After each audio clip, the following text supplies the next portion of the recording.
Alright, so kia ora everyone and welcome to our second professional development program session hosted by Go With Tourism. So last week we had our first session down in Dunedin, which was hosted by my colleague Amanda. And so for those of you who may not be familiar with me here in the room and both online, my name is River and I am the Upper North Island Regional Coordinator for Go With Tourism. So it's pretty much my role to go into high schools and kind of hype up the tourism and hospitality industry to students, share my passion and hopefully kind of tell them of the wide variety of roles that are out there in the industry, such as what we have learned here today while we have been hanging out in Rotorua. So, you know, for those who are joining us online, we have had the pleasure of hosting the session with Rotorua NZ. Next to me, you can't see her, we do have Melissa, so, you know, yes. So I really just want to extend my gratitude to you for putting on this day, for all the teachers that are in the room here with us. Thank you. It's been amazing. I don't know about you guys, but for me it's been very beneficial, so I'm hoping you guys got a lot out of it today. I know that we have discussed that as being pretty beneficial for you guys as well. And yeah, just making it extra special for these guys has been great. Very, very spoiled. Very spoiled. Time out of the office and the effort and all the operators that have seen today.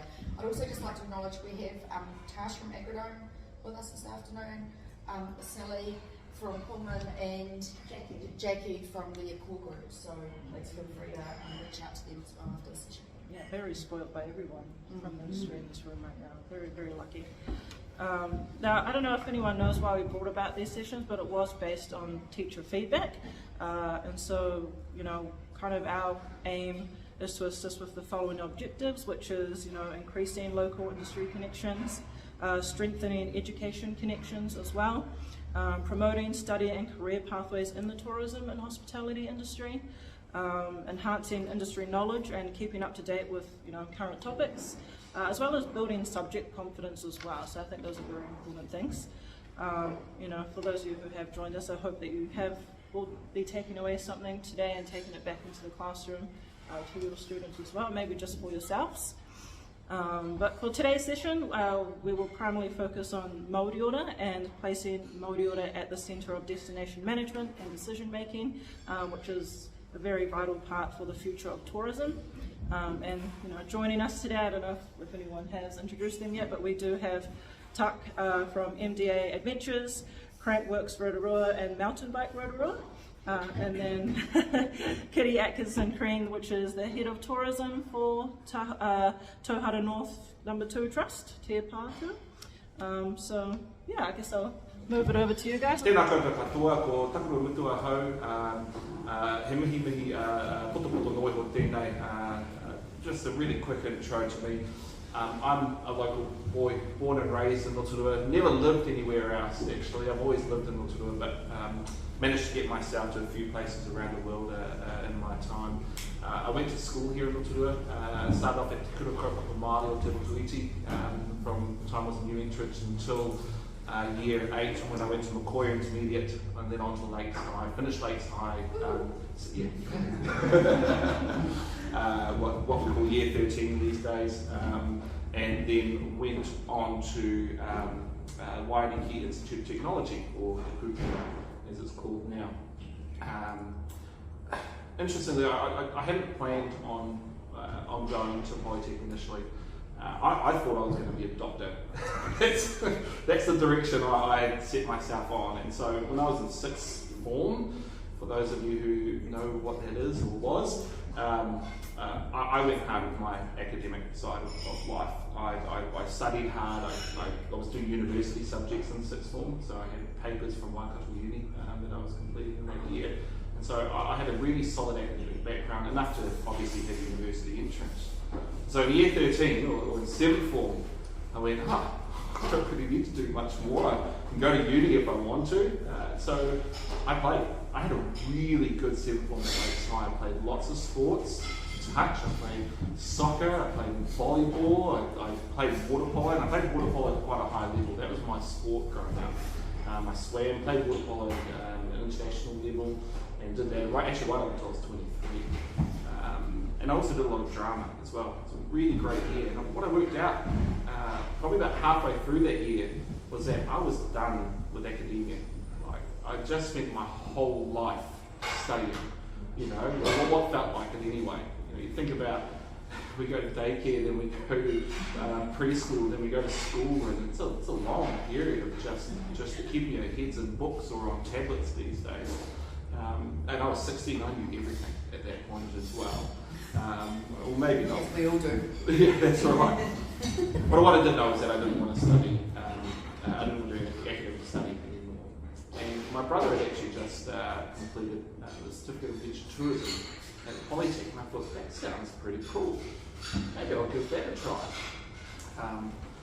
Sorry, this is not a reflection on all careers advisors, but when I told my careers advisor that I was planning to go and study adventure tourism, she told me I was wasting my life.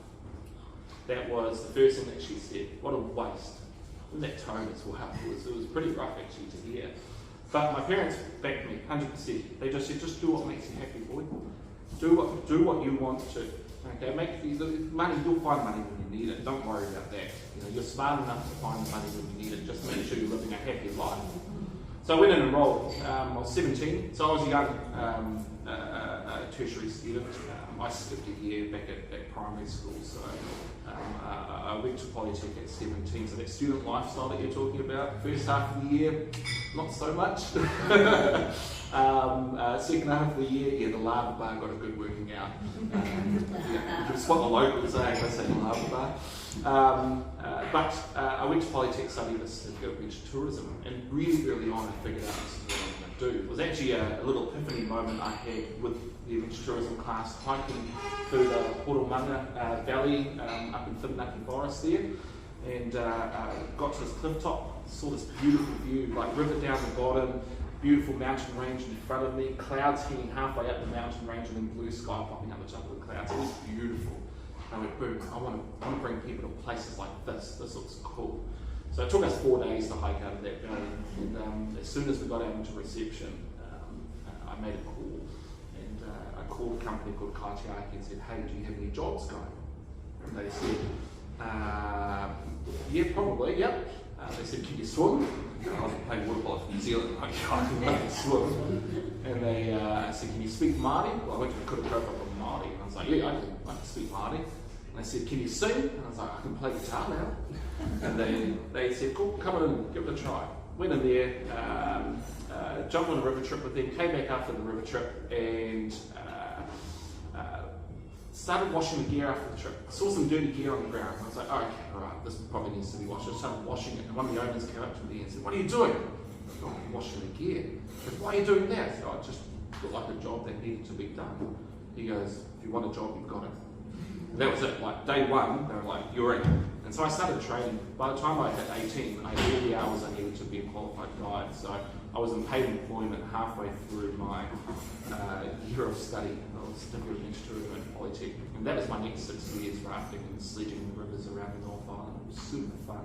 Got to a point though where, I needed to use my brain a bit more.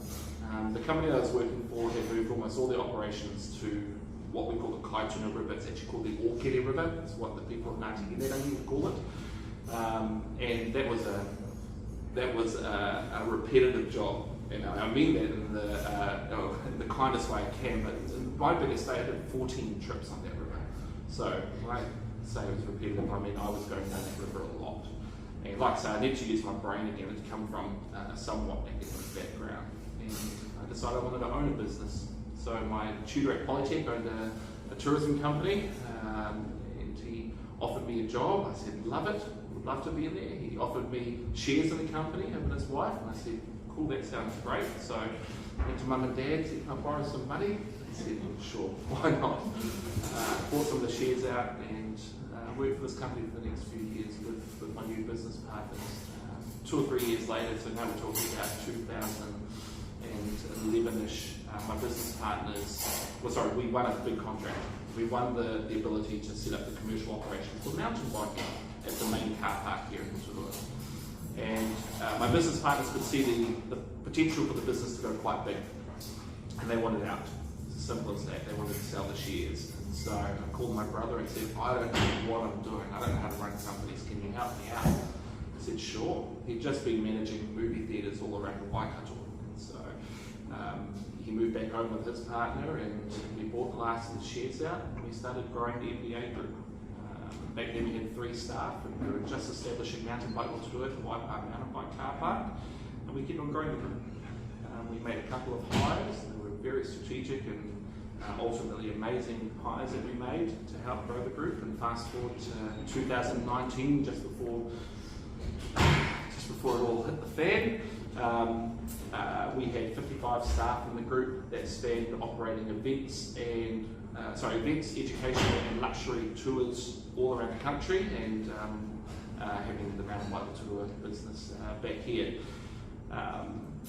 2020 comes around, we get Crankworks tour out the door, and 2 weeks later the world shuts down. And what an experience.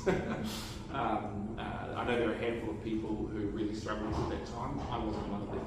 It was an initial shock. There was a big worry about, how is this going to play out for us. But my brother and our senior managers, who just happened to be my cousins and sister-in-law and brother-in-law and father-in-law, it's quite a fun operation we had in the MBA group.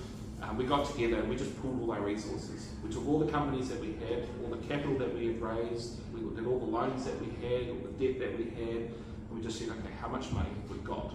How many staff do we have? And we just worked out how long we could save all our staff. Because what we knew is that one day, everything would open back up. It's all going to come back at some stage. And our biggest asset is our crew. I can buy buses if I need to, so sell, buy a bus, sell, buy a bike, sell, buy a shirt, whatever that is. Right? But our crew, they make everything that we do possible. So that was our first goal. And what we worked out within a couple of days of the word that New Zealand was going to go into lockdown is that we had enough money to hold on to our entire workforce at full pay for 3 months. So that's the first thing that we said to our team was, you're safe for 3 months at least. Okay, if you're not comfortable with that and you want to look for other stuff, we totally understand, but we can keep you on full pay for 3 months. And then the government announced a wage subsidy, and we're like, oh shit, there's another 3 months. Guys, you're safe for 6 months. Okay, you're safe for 6 months. Now, because we pulled our resources, and when eventually the lockdown ended and we all came out and just started splurging on mountain biking, well, we felt very grateful to own the mountain bike Rotorua group at that stage. And after the first month, we realised that this was blown up, and we were able to tell our team, actually, you don't need to worry about the jobs. Everyone in the group is safe. We'll just lean on stuff that's doing really well to prop up the stuff that isn't doing so well. Now, half the group's revenue before COVID hit was generated from our luxury tourism side. Most people don't know us for that, around the country even. Our luxury inbounders do, because that's where all our work comes from. It comes from a trade space. But most people don't know us for that. But that's our big money maker. We were doing about 1,500 departures a year pre-COVID. We did 4 for the entire time that the borders were shut. So that got absolutely decimated. But mountain biking grew and we managed to pull through. At the other end, here we are today. We've got 75 staff in the group. We're still only operating on about 70% of our pre-COVID revenue, but with a different focus. One of the biggest learnings we took from COVID was actually you only need to make enough, make more money than you spend. That's all you have to do. That's what business is. Make more money than you spend, you're fine. And so that's the KPIs that every manager has. Just make sure you're making more than you spend, because everything else we can make up for. And that's what led us to hold our entire team throughout the pandemic. We didn't make any redundancies. We somehow ended up with more staff, post-pandemic with less money, but that's because, again, we're a fun operation. And I mean that in the sincerest way. You know, my brother is my business partner, our partners are our also shareholders in the company, my cousin's our events director, another cousin's our operations manager, my sister-in-law is our cafe manager, my brother-in-law is our in-house builder, my father-in-law is our driver trainer for the group. Like, it's fun as anything in there. And it's really what's led us to the position that we're in today. It's one of the reasons why I'm like, what do I talk about with you guys today? Because I don't know what you need to know from my experience. I can only tell you what I've learned from my time, and I feel like I've probably done most of that now.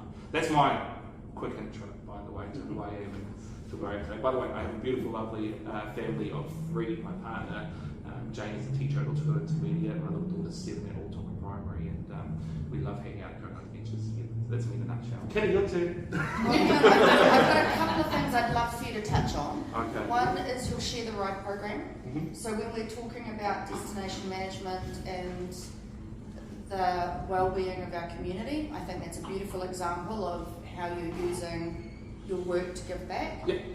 And also the Educate program that you run at Crankworks. Yeah, cool. So we have our Share the Ride programs that we operate throughout the group. The first one's Share the Ride at Christmas. Really simple concept. We go and find bikes that we can give away, find stuff that we can give away, helmets and all that sort of jazz. We put calls out to the community and say, hey, nominate people to give this stuff to, and then we read these nominations, and on Christmas Eve we go and deliver this stuff. Simple as that. We run a program for Share the Ride in schools. So every year we select a school and we take the whole school out and mountain bike for free. So that's another program that we run. And then the last one is Share the Ride with whānau. And Share the Ride with whānau is our big one. It's the one that we spend a lot of money on and spend a lot of time on. It's one that I run personally with my better half Jane. It's where we put out nominations for whānau who don't necessarily have the means to buy new bikes to go riding in the forest. We take them on a 10-week program teaching them how to ride the bikes, how to get familiar with the forest, how to maintain the bikes, and then at the end of the program we give them bike racks, new bikes, helmets and all that sort of jazz. So we've got, I think it's 26 in our next intake, which starts on Sunday, actually this Sunday. We've been running that every year, even through COVID. We've been incredibly lucky to have awesome partners to deliver it, because it's an $80,000 program. And so it was pretty unrealistic for us to even consider funding that completely throughout the pandemic and hold on to all the staff and maintain our standards as a business. So we had awesome partners like the Rotorua Mountain Bike Club in the past, Pink Bike, which is a big online media platform originally, were the first partners. Rotorua Trust have partnered with us on this, and currently Giant Bikes are our big partner with us, and they sponsor most of the bikes for free. So very cool partners who are into the vision and helping make it happen. And it's actually a program that we're looking to extend nationwide next year. So starting with Christchurch and Dunedin, hopefully.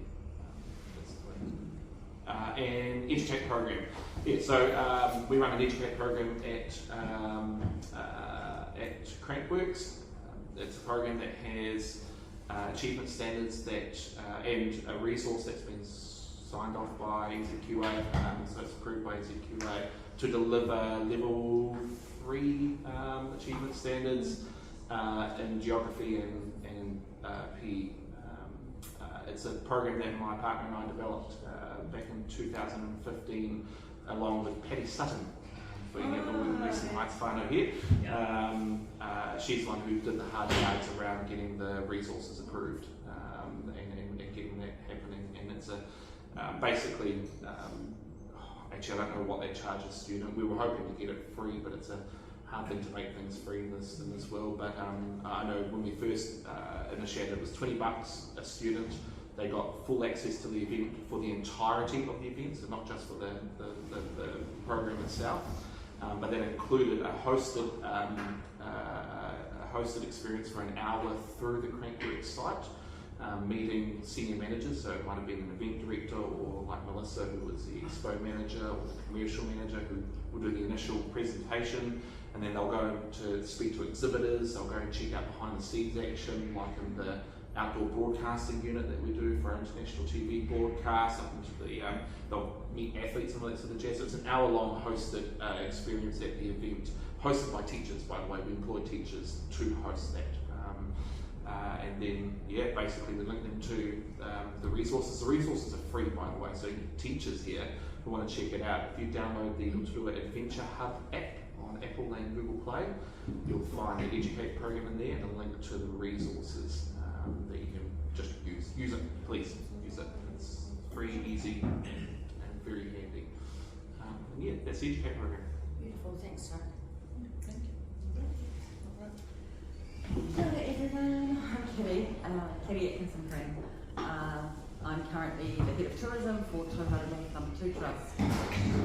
At this stage, the piece owns what was Tanuki Maori Village and Rapids Jet. Rapids Jet is sort of in the Taupo catchment, if you like, and Tanuki, or Te Pā 2 as it's now known, sits currently in this sort of catchment area. But I'm not going to go back to school because it's so long ago. It's just not. It's just and I didn't have nearly as good a sounding record as what Doug did. What I can tell you is my first, I really came into tourism accidentally because I was a journalist, and so I'd been to broadcasting school in Christchurch, worked for TVNZ for a year, came here because I'd fallen in love with a boy from here, and was a radio journalist in this town for 4.5 years, and then went off on an OE, and whilst the boy from Rotorua and I were off on our little look around, it was really clear to me, because in the time that in the small amount of time that I spent in Rotorua, for me what was special was that I grew up in the city, I grew up in Wellington, and went to Victoria University, and it's a city, you know, like there's communities within it, but for me what was striking was that I was meeting through him intergenerational friendships, and that struck me as being quite special, and not really accessible in the same way as it is in large, not as accessible in large cities, I don't think, to the same extent. And also all the lakes. So I wanted my children to grow up on a lake with skis on their feet before they hit school. I wanted them to have all of that stuff, and to be just 20 minutes from either of the marae that they whakapapa to most directly. Again, not as easy when you grow up in the city. So that's kind of, so in deciding to come home, I realised I worked for an airline when I was in Perth, and just did the PR thing, so using comms skills to apply to a public relations media set of tasks, and that was a breeze. And I thought, God, they have much nicer wine, and sometimes they have dress-up clothes, and we can, you know, oh, this is way more fun than being a hard-nosed journalist. What the hell was I thinking?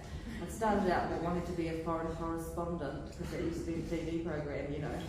I wasn't nearly brave enough, and too much of the sook, I never would have made it to the front line of anywhere. But anyway, found this PR gig, so that was fun.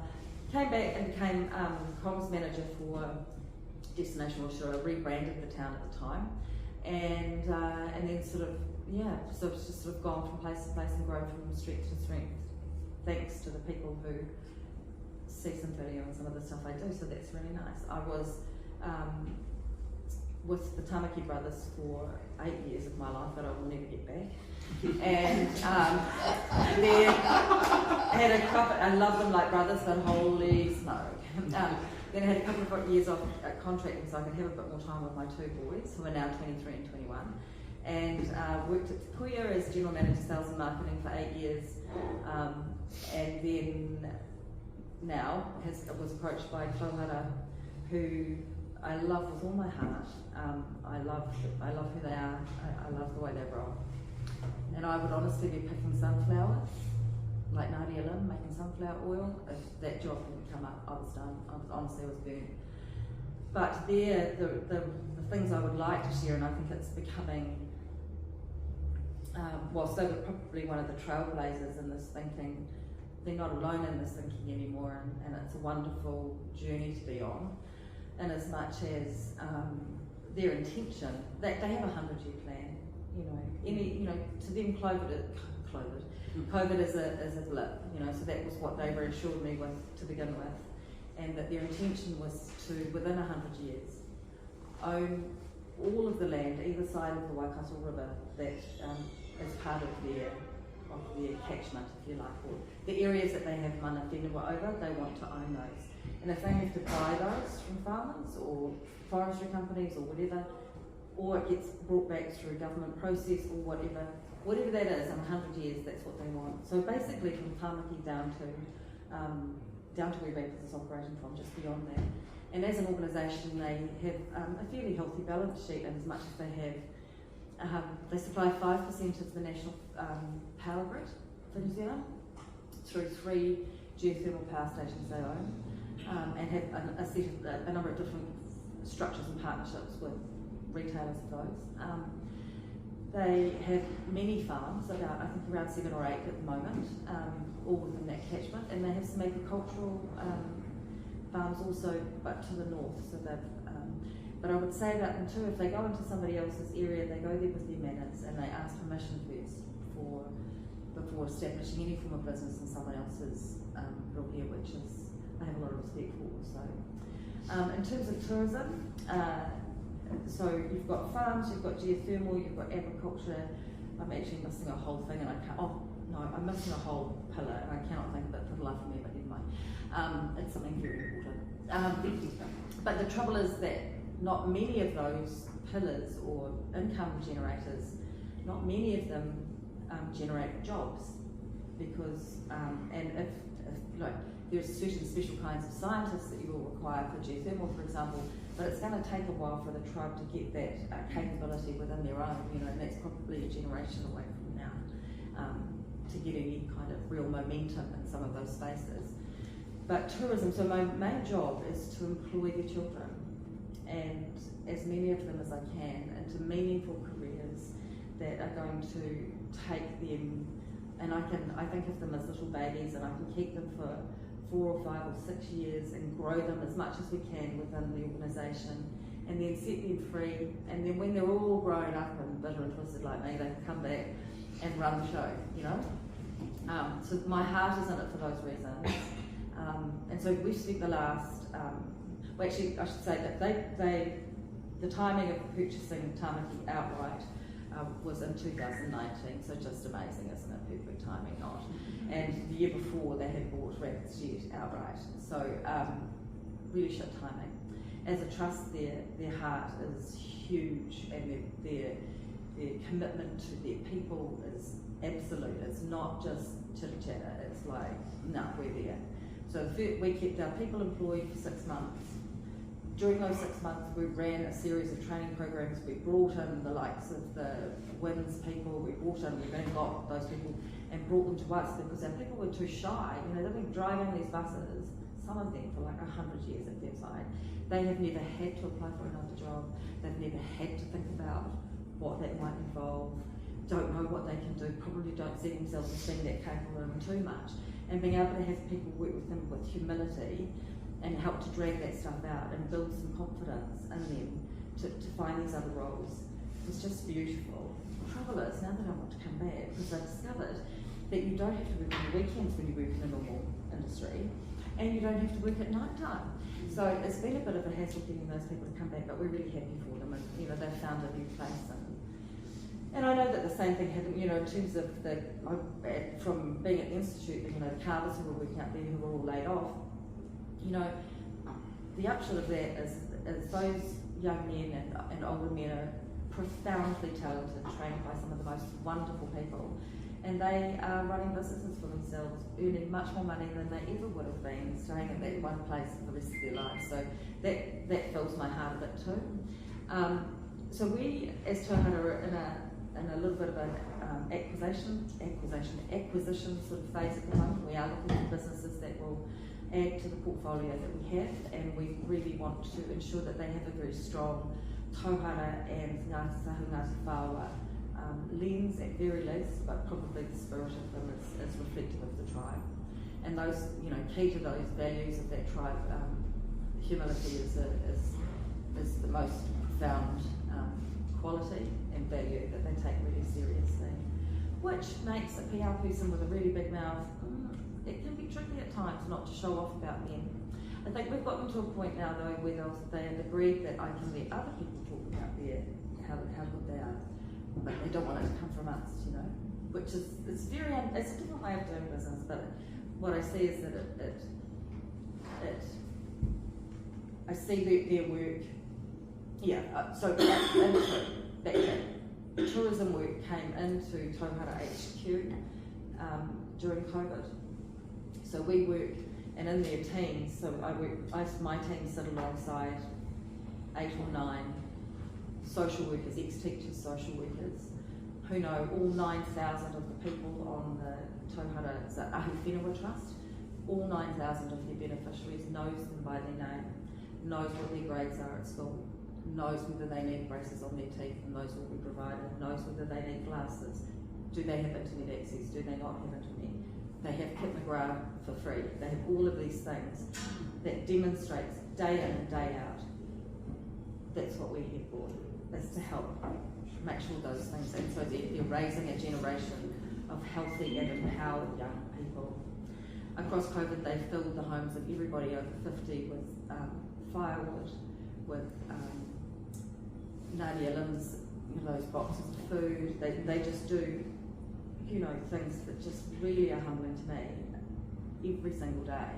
So for tourism, where we work in this make-believe, a lot of it's quite fun, but it is make-believe, party planning, we're selling holidays. We aren't saving lives anytime soon, but that it has a place within that, that has a place within something which has such a giant and important kaupapa ahead of it. It's just really groovy to think that we're making some tiny contribution. So the longer term sort of 50-year play for them is to have people moving home. So they've built 27 houses in the last 18 months for their own people to buy and live in, with a set of 3 or 4 different structures that makes it affordable regardless of the level that you're operating at as a family, wherever you are, that you are able to afford to move into one of those houses. They've built 16 apartments in Mount Wellington, in Auckland, because the people are up there, so they too can afford to buy their own homes.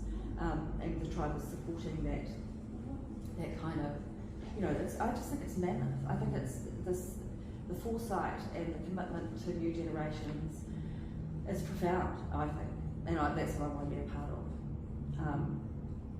I always end up I sound like a religious fanatic, but I really dig it. That's why I'm there, because that's what I'm interested in being a part of. But for Tamaki, the question was, this was a business that had up to 600 people each night, often upwards of 180 people in one room, in the meeting house, in the dining room, buffet. And when you're sitting in the middle of the pandemic and you're just like, I don't know about the buffet. This is all a bit germy. You have all these people being concerned about ventilation spaces and how close you're putting people and forcing people to sit with strangers where they might have, they might be feeling really, shy about that and not confident to sit with people whose stews they're not familiar with, for example. So we had to really start thinking about what would be involved in us being able to deliver a product safely in a pandemic, post-pandemic world. What would that require? And so I sat down and priced all of that out. That's a lie, I did hardly any of the pricing. I thought about all the cool things, and then somebody else did the pricing, and ultimately we ended up with a number. And so our board said, right, if that's what it takes to make the place safe, take that money and make it not just safe but cool. Do the things that you know will work, and work it within this budget. So if you consider that before COVID, the average ticket price for Tamaki, once you've stripped out commissions and so on and so forth, was about $84, and it was a $135 ticket price. It's a lot of money going to middlemen. So there was that element. At the same time, those same people would spend $300 for their clients to get off a bridge in Queenstown. So why is it 4 hours of our people's history, New Zealand's history, Maori history, does not have the same value as what jumping off a bridge does? So for me, ancestral connection with manuhiri from around the world, then connecting with us not lecturing people but just sharing, seemed to me to be worth considerably more. So it took me months to get an executive chef. I found him. In the end, I found him, and he was hiding on a farm, living his best life with his small children. And I just stalked him, because I used to work with him at Takurua, because it was so important to me to have a Maori exec chef in my kitchen. I'm happy to have chefs from all over the world because they bring all sorts of amazing other things. But for my head chef, I want him to be Maori or her to be Maori, because I want the young people who come in from Tauhara who we train as chefs to see he's just like me, and if he's running the kitchen, why wouldn't I run the kitchen? These things are really important early on. It's all that kind of self-belief stuff, So finding our staff was bloody hard. Now we've got the United Nations out there, it's fantastic. And for me it was not, I could get an exec chef, but not one who's gonna, when I hire someone, I'm thinking about how they will communicate with that young person from Tauhara Rotorua, who's potentially, or from another school that has some sort of whakapapa tauara or whatever. I'm going to answer to their parents. If someone's treating them badly, speaking to them poorly and yelling at them and being a lunatic, Gordon Ramsay chef, that's not the values we want to emulate or present. We want to nurture these children into becoming really strong adult professionals. So in essence, what we've done is we have completely overhauled the experience. The footprint remains the same, and that was only to keep trade. There was enough going on in their small brains offshore. We needed to keep the timing similar, and we needed to keep the sense of the footprint similar so that they didn't panic. And yes, there was food at the end. The rest of it was up for grabs, and it's been completely pulled apart and rebuilt. The menus the experience that we share changes with seasons. So at the moment there are just two. So we're about to launch our Matariki program that'll launch on July the 3rd, and this year is a collaboration. Our chefs collaborating with Casey and Karina, and we'll got some amazing 5-course degustation going down out there, involving hangi, involving spit cooking, involving preserving, involving French techniques, but always something that is strongly Māori connected to it. We cook duck, because duck is Ngāti Tahu, Ngāti Whāo's delicacy. That is what they share with the world wherever they go anywhere. Duck is a staple, it stays on every menu. But with each menu, with each season, we change out.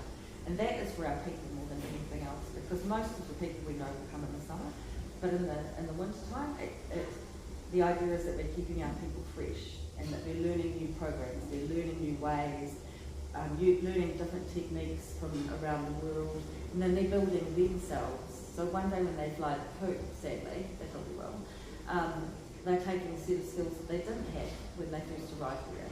So we're interested in their long-term journey. Our part of their journey is not necessarily forever, but we want to arm them with as much as we can, so that the next stage they're taking good skills, and that hopefully they will see us as really strongly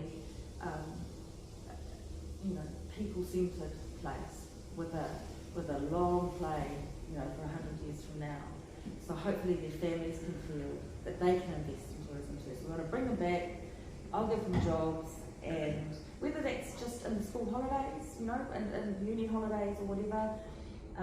We use things like we're using traditional old silver, we use linen napkins, we don't use paper napkins. There's a lot of those old skills that have been lost to a lot of restaurants and hotels. Those are there, they have to polish that silver, and they're ironing those napkins every afternoon. Some of those old-fashioned skills we've brought back. But yeah, I think, if I understand. It's beautiful. Talk about school lunches.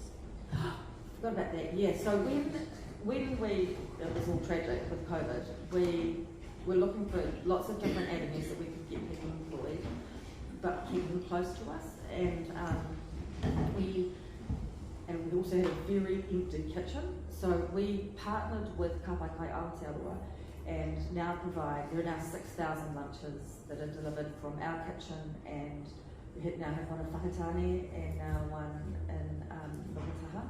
So we're delivering 6,000 lunches a day. 3,000 of those come from our kitchen out at Tamaki, out at Te Pātū. And the magic of that is that, and they're all like aunties and stuff from around the where, and they come in at like 4:30 in the morning, start making lunches. They've got all sorts of music happening, and then you've got our posh chefs who come in, one's from India, one's from China, one's from the Philippines, one's from thinking, who are these people? And now they've become this one people because the boys are so used to being, it's all very, the whole French, really traditional, and that's there, and it's all important for the guys who are doing the kapai kai to see, this is their structure when they're going to deliver the kai to the manihiri every night, and they're learning from each other. They're learning a bit of heart, from each other. And of course our kids get fed, so we're really proud of that.